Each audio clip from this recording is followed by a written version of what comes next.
So it's April 13th and I'm headed up to the North Cascades to do what I think is one of the best road bike rides in the country. So for one weekend out of the entire year, if you're lucky, the road is fully plowed and no cars are allowed.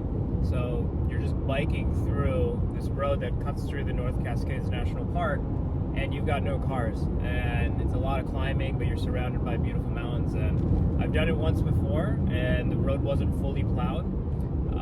The road is fully plowed today, so I'm hoping to make it all the way up to the top of the pass.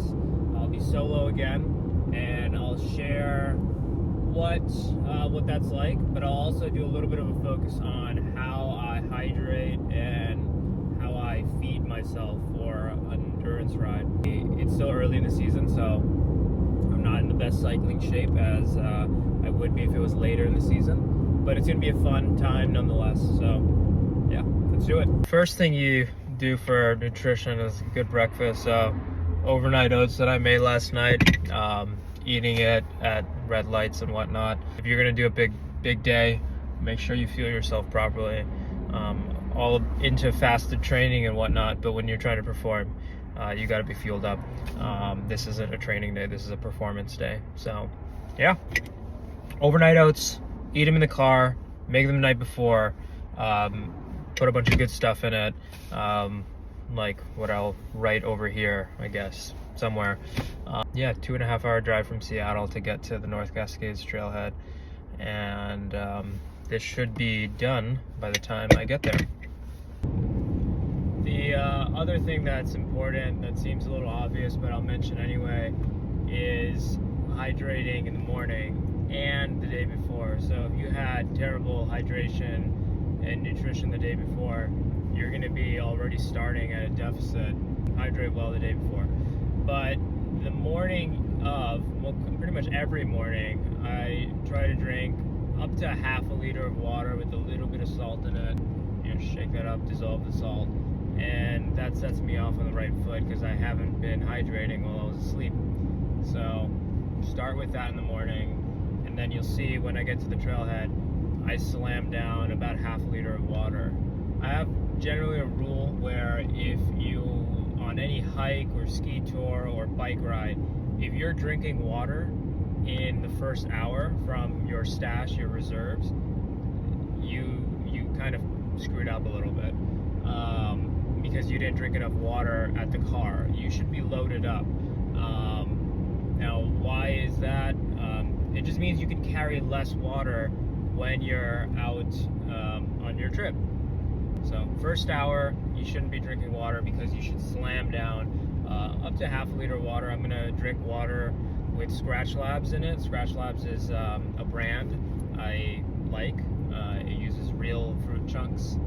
But yeah, feel free to use whatever you want. But the important part is be sure to hydrate the morning of, the day before, and at the trailhead, and I'll show myself doing that. The temperature right now is going to be in the mid-50s. Obviously, it gets colder the higher up I climb, and for the descent, it'll be quite chilly. So I'll share what my systems are for managing the temperature range.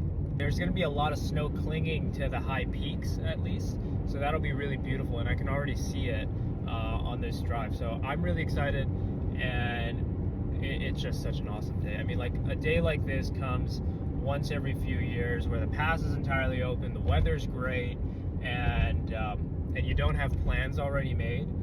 So I'm super excited.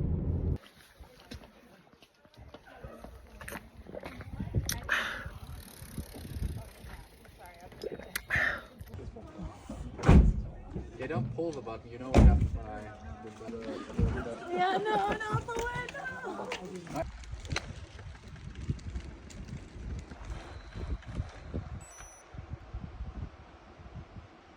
All right, so I got on my bike at 10:20 from the Ross Dam trailhead.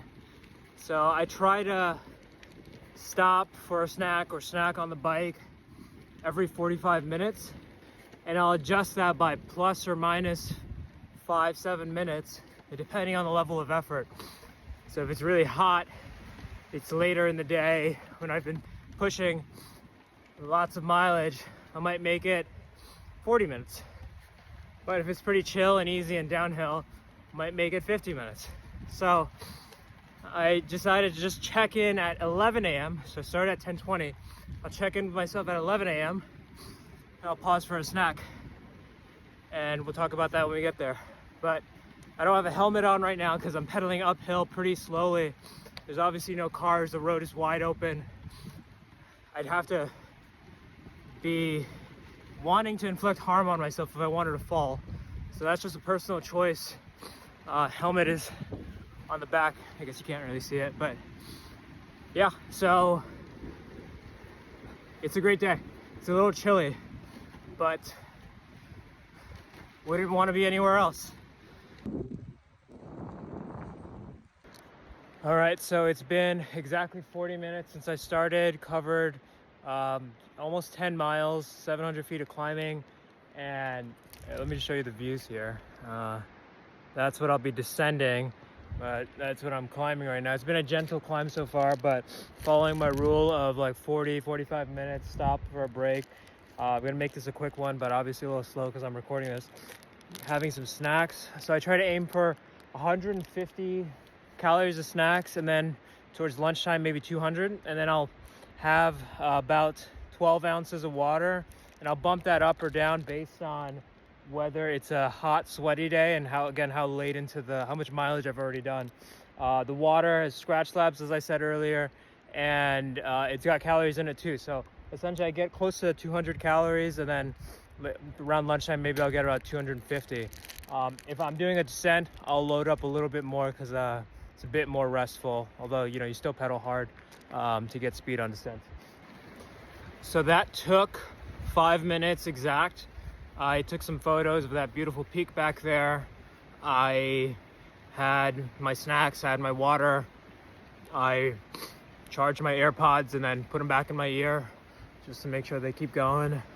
I took off a layer, as you can see, tied it, I don't know if you can tell, but I tied it to the back of my seat post, and I'm back on. So the reason it's important to stick to this timetable is because when you're pedaling up or doing, I don't know, hiking or whatever, or ski touring, you might not feel hungry. It's important to eat and hydrate. So eat before you get hungry, hydrate before you get thirsty. That's how you avoid bonking. You need a steady drip of fuel. You don't want to just overload your body with like 500-600 calories at once. It takes a lot of blood and energy to break that down, and that's blood and energy that's not helping you pedal. So give yourself a calorie drip. It's really important. It doesn't really matter much when you're in short, like 1-2 hour, even 3 hour efforts. If you're doing longer efforts, you want to stick to that calorie drip. It really pays off. So a lot of folks who think they could only bike 30-40 miles, they get a massive benefit, I think, by sticking to proper hydration and nutrition. Obviously all of this is anecdotal, but it's something that's worked for me. It's something that a lot of ultra runners have taught me, and long distance cyclists as well. So you have to figure out what the number is for you. If you're a much lighter weight person, maybe 150 calories is not the right number. Maybe it's like 125. If you're a bigger person, maybe it's 175. So figure out what's right for you. But it's hard to argue that a calorie drip is the right move for endurance events. All right, let's keep pedaling.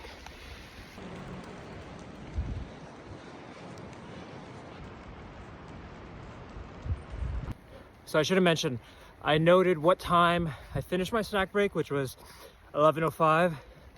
So then I just set in my mind 11:45 as my next stopping point, roughly around 11:45. So yeah, just keep that in mind.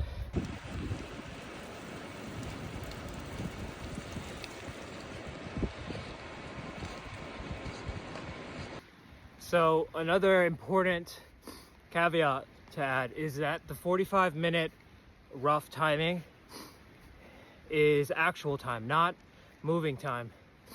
So I stopped for 2 minutes, for example, just now to take a photo of this beautiful mountain. And I'm not deducting that from the 45 minutes. I'm not thinking, oh, I haven't been moving for 45 minutes, I won't stop until 2 minutes later. The reason is because even though I'm stopped, my heart rate's still elevated, my body's still working. I don't immediately go to rest as soon as I stop pedaling. So your body's still working. It doesn't really care if you stopped for 2 minutes or 5 minutes. It kind of does get thrown off a little if you take a really extended break, like an hour. If it's really extended, then just, I don't know, reset the clock or something. But I just wanted to make that clear.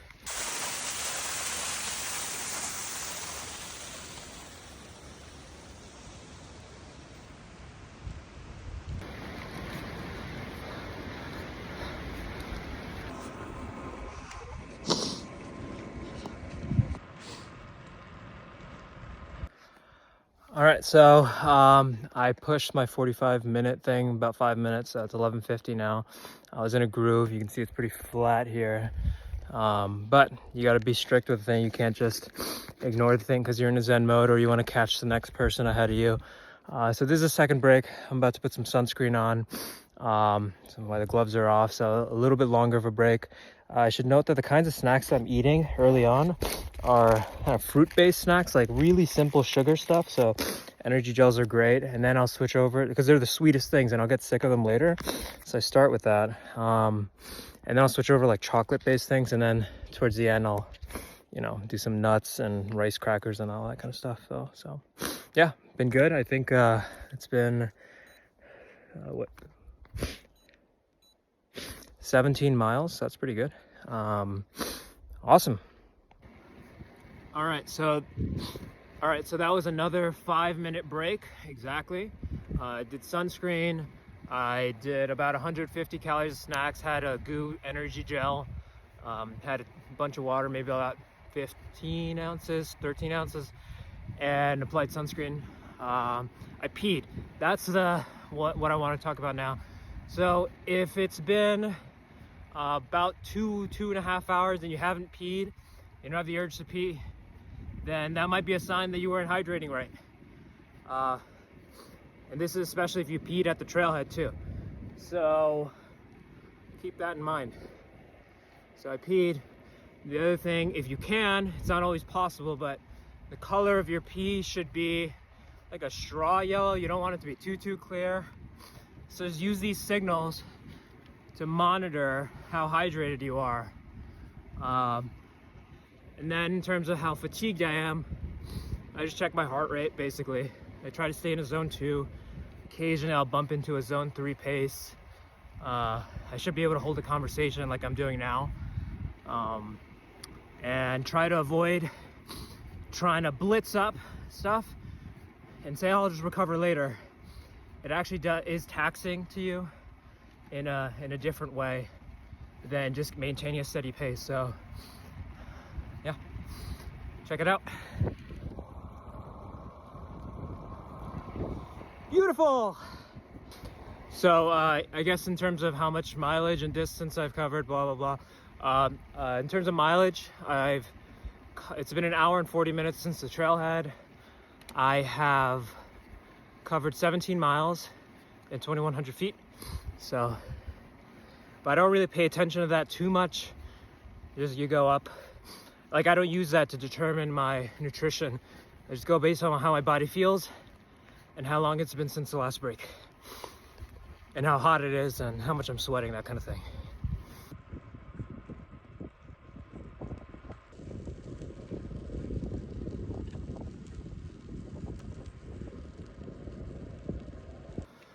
It's pretty toasty, but if you stop, it's kind of a nice cool breeze.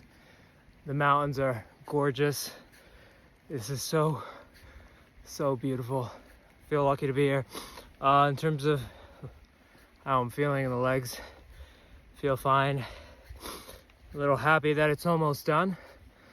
I mean, there's still a lot of climbing to do. It gets a little steeper, but it's all worth it. I mean, look at this.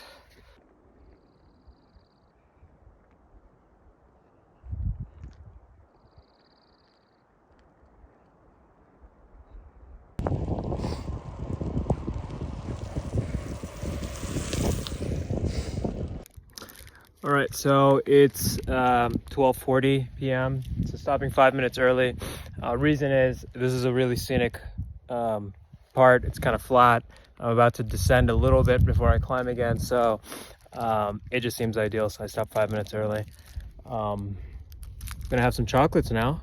I like to diversify my snack mix as much as possible. So buy in bulk at Costco, get the fancy stuff. It'll, even if it's a few dollars more, it's always worth it. Yeah, mix it up. So first 2 breaks, I generally have sweets like fruit sugars, energy gels, and the next few I'll have chocolates just to mix it up a little bit more. Yeah.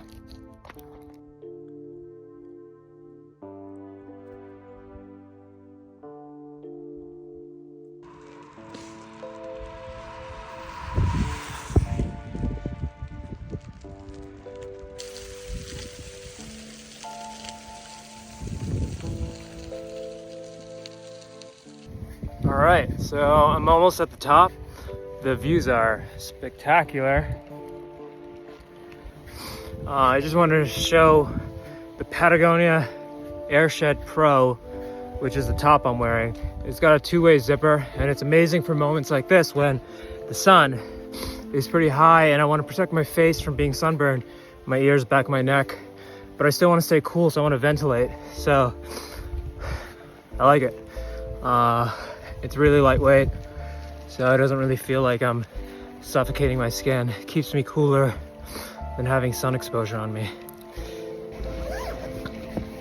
Made it! I made it to the top. This is awesome. I'm gonna go a little further though.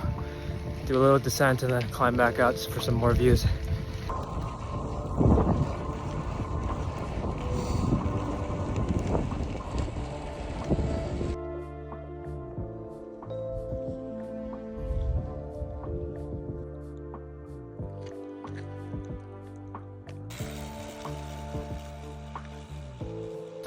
All right, so I'm at a little bit over the pass, just because it's really scenic and worth the climb out. So I went down a few 100 feet, or 100 feet, I don't know, just to see this view here. It's just spectacular.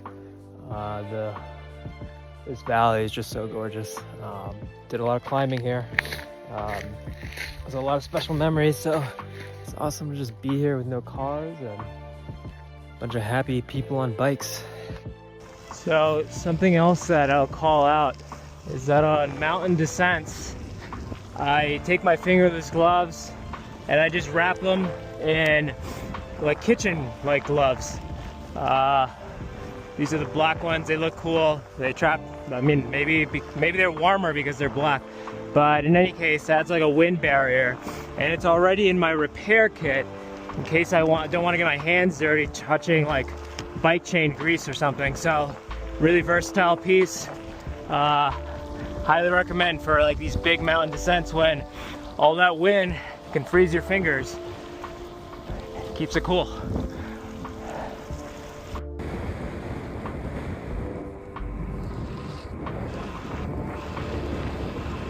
Here. Woo!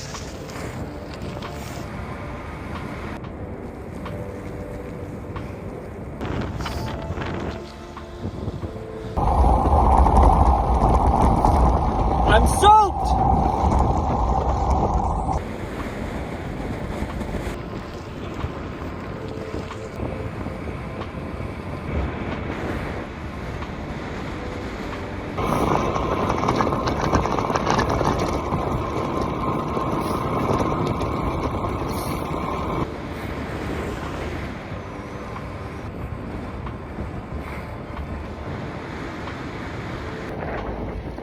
So I'm descending now, and 45-minute mark, and I should stop to snack.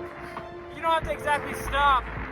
If you feel good, just snack and drink while you're riding. Slow down a little bit. So, yeah, it's awesome right now.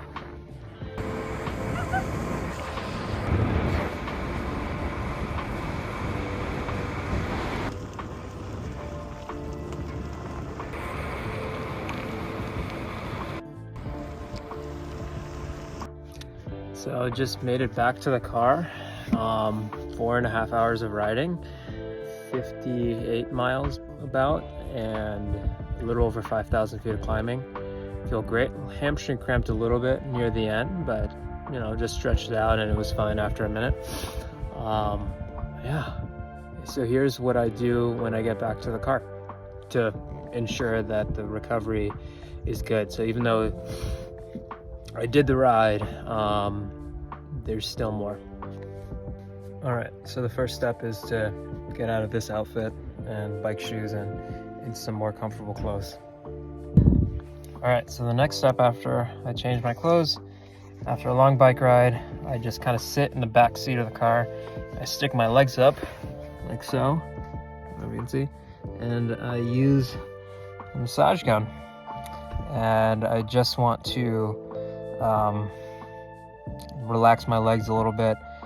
And the reason I do it is because it's a 2.5 hour drive back to Seattle, and I'm just gonna be sitting in an idle position for a very long time.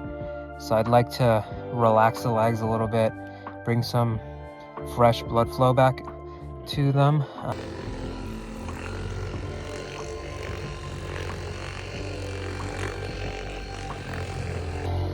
This feels very, very nice. Very good. I highly recommend everyone have a massage gun. Bring it to all your long bike rides that you drive to. All right, so the other thing that I do when I get back to the car, and I kind of pretty much do this whether it's a long bike ride or a short bike ride, I have a protein shake that I've been keeping cool in a thermos. And in that thermos, I keep a bunch of like 3 ice packs that I can wrap around. And I do this partially as part of the first aid kit, and it keeps the drinks cool. So after the protein shake, I'm a lot more relaxed. After the massage gun, I'm more limber. The next thing I did, which I'm not going to record, is doing some stretching. For cycling, I try to do a lot more, open up my hip stretching, stretch my torso, stretch my neck, especially looking up at all those big mountains. So yeah, feel much more relaxed. I feel kind of refreshed. And then the other thing that I do is while I'm driving, I have some snacks, protein snacks, so some jerky, some almonds here, and I'll just snack on them while I'm driving. And my plan is to eat a proper meal, of course, but in the meantime, it'll carry me through. So, and then the last thing I do as I drive home is I do a debrief with myself and ask myself, what do I wish I didn't bring with me? What do I wish I did bring with me? How would I have adjusted my timing? How do I feel? Do I feel like I nailed it? Or do I feel like there's room for improvement in my system?